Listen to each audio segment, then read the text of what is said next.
The humor had that tri-state area rhythm, loud, fast, theatrical, slightly chaotic.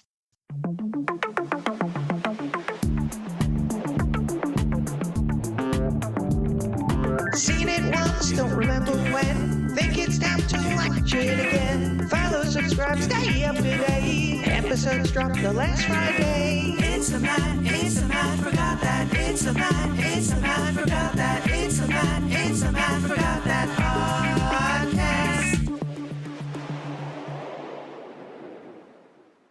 Welcome to the Matt Forgot That podcast, the place to recollect and reminisce. I'm your host, Matt Seroski, filmmaker, film fan. Each episode, I'm going to rewatch and review a movie or TV pilot that I've seen before but don't quite remember. It could be a blockbuster, critic's choice, or cult classic. To join in on the conversation, follow me on Twitter, Instagram, and Facebook at Matt Seroski. You can subscribe to my YouTube page where I'll post videos and clips from the show. If you have any opinions on what I've reviewed, or want to share your own trip down memory lane, use the hashtag MattForgotThat on social. Before we start, I'm always interested to hear about other people's upbringing, not necessarily in their family, but the things that they grew up with that might seemingly be normal to them, but not necessarily to everyone else. Like most of us had very similar school experiences, especially if you were in the United States. I don't know what the hell they do in England or Botswana. But I was talking to a friend recently, and I was telling him about the lunchroom experience at my school. And he was blown away, absolutely blown away, because he didn't have that same experience. So it makes me wonder, what other experiences did I have that other people didn't have? So at lunchtime, first, we didn't have the standard rectangle tables.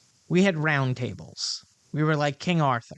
And of course, every table had their little clique, right? That's normal.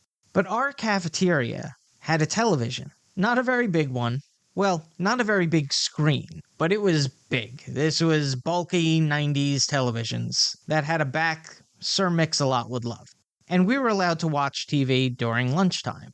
Now, I don't know who had the remote or made the executive decision, but MTV was always on. And at that time, they were showing music videos. So I have very distinct memories of watching Enter Sandman by Metallica, Smells Like Teen Spirit by Nirvana, Plush by Stone Temple Pilots, and Jeremy by Pearl Jam, which, looking back on it, not exactly the best video to show in a school. But anyway, my friend's mind was blown by this. For me, just another day. So what things or events happened at your school that maybe you think were specific to your school? Hit me up on social media with your stories using the hashtag MattForgotThat. On to the main attraction. Each review will end with a ranking out of 5 stars. 1 star is skip it, 2 stars watch at your own risk, 3 stars standard fare, 4 stars worth checking out, and 5 stars must see. Now, if I give a title 5 stars, it doesn't mean I'm comparing it to Casablanca, Jaws, or Seinfeld. I rank titles based on other movies or TV series in that genre and at that time period. In this episode of the podcast, I'm rewatching and reviewing Fast Times at Ridgemont High from 1982. It was directed by Amy Heckerling, who helmed crime comedy Johnny Dangerously, comedy sequel National Lampoon's European Vacation, rom-com Look Who's Talking and its sequel 2, and coming-of-age comedy Clueless. The screenplay was written by Cameron Crowe, who scribed and directed rom-coms Say Anything and Singles, sports comedy Jerry Maguire, dramedy Almost Famous, psychological thriller Vanilla Sky, and biographical drama We Bought a Zoo. It stars Sean Penn as Jeff Spicoli. His breakout role as the unforgettable stoner showcased his natural charisma and comedic timing. Following Fast Times, he expanded into dramatic roles in films like Bad Boys and State of Grace, demonstrating remarkable range beyond comedy. Penn earned critical acclaim and 3 Academy Awards for Mystic River, Milk, and One Battle After Another, solidifying his status as one of his generation's most intense and versatile performers. Jennifer Jason Leigh portrays the vulnerable yet resilient Stacey Hamilton, signaling her ability to portray complex, emotionally rich characters. She went on to star in a variety of acclaimed films, including Single White Female, Miami Blues, Backdraft, and Georgia, consistently drawing praise for her daring and fearless approach to roles. Judge Reinhold plays the affable and slightly awkward Brad Hamilton. After Fast Times, he became known for his parts in Beverly Hills Cop and Gremlins, solidifying his place as a dependable and versatile character actor. Reinhold frequently took on comedic and family-friendly roles, while also occasionally venturing into dramatic territory, demonstrating a broad acting range. Phoebe Cates captured audiences as the charismatic and popular Linda Barrett. She went on to star in films like Private School, Gremlins, and Drop Dead Fred, balancing charm with comedic and dramatic flair. Though she gradually stepped back from acting in the 1990s to focus on her family, her performances remain beloved for their blend of wit and warmth. Cates' career reflects a unique combination of cultural impact and selective, memorable film choices. Fast Times at Ridgemont High also features Robert Romanus, Brian Backer, Ray Walston, Scott Thompson, Vincent Schiavelli, Nicolas Cage, Anthony Edwards, Forrest Whitaker, and Eric Stoltz. So let's jump into it. This is what I remember. Pizza Party, when Spicoli has pizza delivered during, I think it was history class. Moving in stereo. Yes, the famous or infamous scene of Linda Barrett emerging from the swimming pool in slow motion. And Camaro Crash, Spicoli destroying the vehicle in a reckless joyride. Now I'm heading off to rewatch the movie.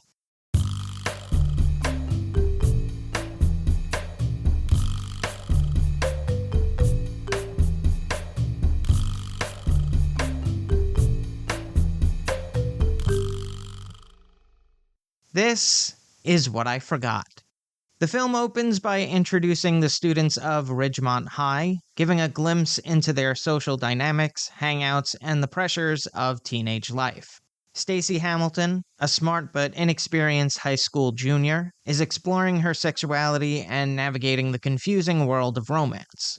Her best friend, Linda Barrett, is confident and socially popular, often serving as a sounding board for Stacey's anxieties.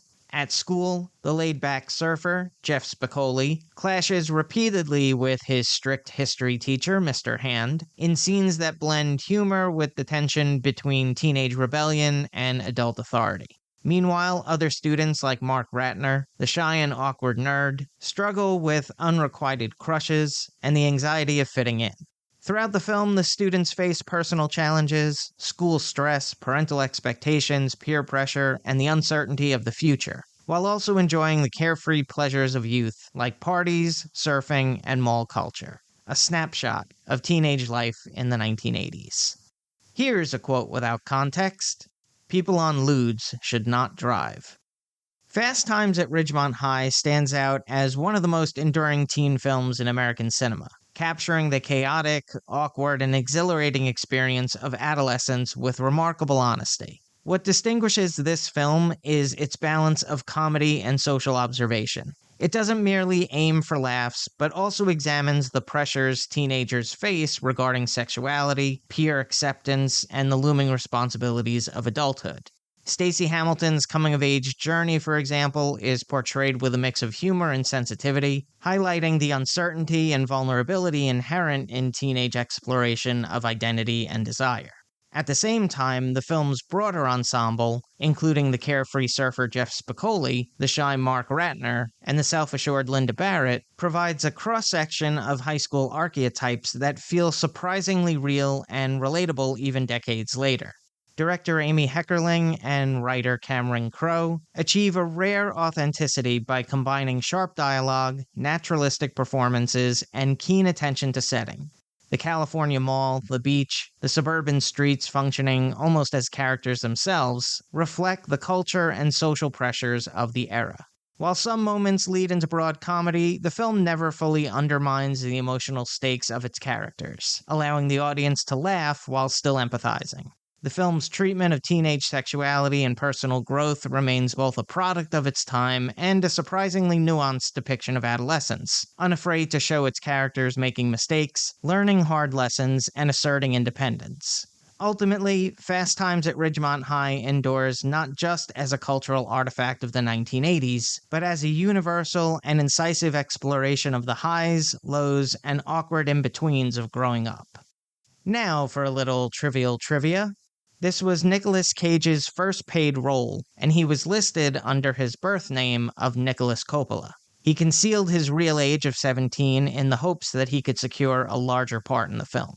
But the producers found out. Fast Times at Ridgemont High was produced by Refugee Films and distributed by Universal Pictures.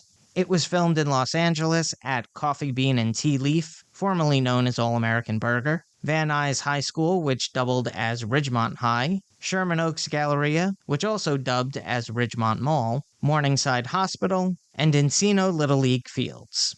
The cinematography was captured by Matthew F. Leonetti, whose filmography includes coming-of-age drama Breaking Away, supernatural horror Poltergeist, teen fantasy comedy Weird Science, and Schwarzenegger actioner Commando. It was edited by Eric Jenkins, who worked on surrealist horror Altered States and episodes of comedies Clueless, Malcolm in the Middle, and Psych.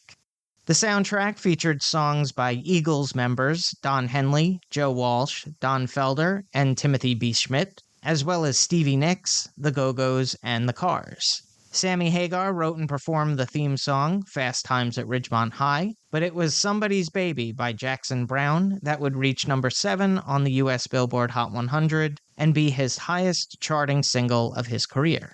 It would become a staple on adult contemporary radio. The runtime is 1 hour 30 minutes. It had a budget of $55 million and grossed $27 million at the box office. On the Ski Index, I give it 4.5 out of 5 stars. A quintessential teen comedy. If you've seen Fast Times at Ridgemont High and have opinions on the movie, let me know what you think using the hashtag #MattForgotThat. Now it's time for the recommendation. Yes, that's the word recommendation with Matt in the middle. I'm going to end each podcast with my own recommendation of a nostalgic movie or TV series. Today I'm talking about Steam Pipe Alley. If you grew up anywhere near the New York metro area in the late 80s, early 90s, there's a decent chance that Steam Pipe Alley lives somewhere deep in your brain like a half-remembered fever dream. And honestly, that's part of its magic. This was not polished corporate children's television. Steam Pipe Alley felt like public access television got hit by a lightning bolt of vaudeville, sketch comedy, and New York attitude. It aired on WWOR-TV from 1988 to 1993 and was hosted by a pre-fame Mario Cantone, who brought an energy to children's television that was completely unhinged in the best possible way. Watching it now, you realize how deeply local it was. The humor had that tri-state area rhythm, loud, fast, theatrical, slightly chaotic, and packed with references adults would catch while kids just absorbed the energy. Cantone wasn't hosting the way a traditional children's presenter would. He was performing. Every episode felt like a stage review colliding with a game show. And the games themselves were gloriously messy. You had pie fights, obstacle courses, bizarre characters, and recurring sketches that felt one step removed from improv comedy clubs downtown. Segments like Cream the Teach captured that era of children's television where humiliation and slapstick were basically a constitutional right. But here's why Steam Pipe Alley matters historically. It represents the end of something. For decades, local television stations created their own children's programming. Every major city had its own personalities, mascots, weird sets, and low-budget legends. By the early 90s, cable consolidation was wiping out that world. National networks and syndicated programs became cheaper and more profitable than producing local shows with actual personality. So Steam Pipe Alley became one of the last great regional kids shows before television got standardized. That's why people remember it so vividly. Not because it was perfect, but because it couldn't have existed anywhere else. It was pure metropolitan New York television. Loud, weird, campy, slightly dangerous, completely alive. And maybe that's why nostalgia for the show still hits so hard. In today's algorithmic-driven entertainment culture, Steampipe Alley felt handmade. It feels accidental. A lot of television historians talk about lost media as missing tapes or unaired pilots, but sometimes lost media is really lost atmosphere, lost energy, lost local culture. And Steampipe Alley absolutely captured that atmosphere. It was a moment where children's television could still be weird enough to surprise you. That's all for this edition of Matt Forgot That. Thanks for listening to me reminisce. You can follow me on Twitter, Instagram, and Facebook at Matt Seroski. You can subscribe to my YouTube page where I'll post videos and clips from the show. If you have any opinions on what I've reviewed, or want to share your own trip down memory lane, use the hashtag MattForgotThat on social. Head over to mattseroski.com for all the latest news and updates, and come back next time for the rewatch and review.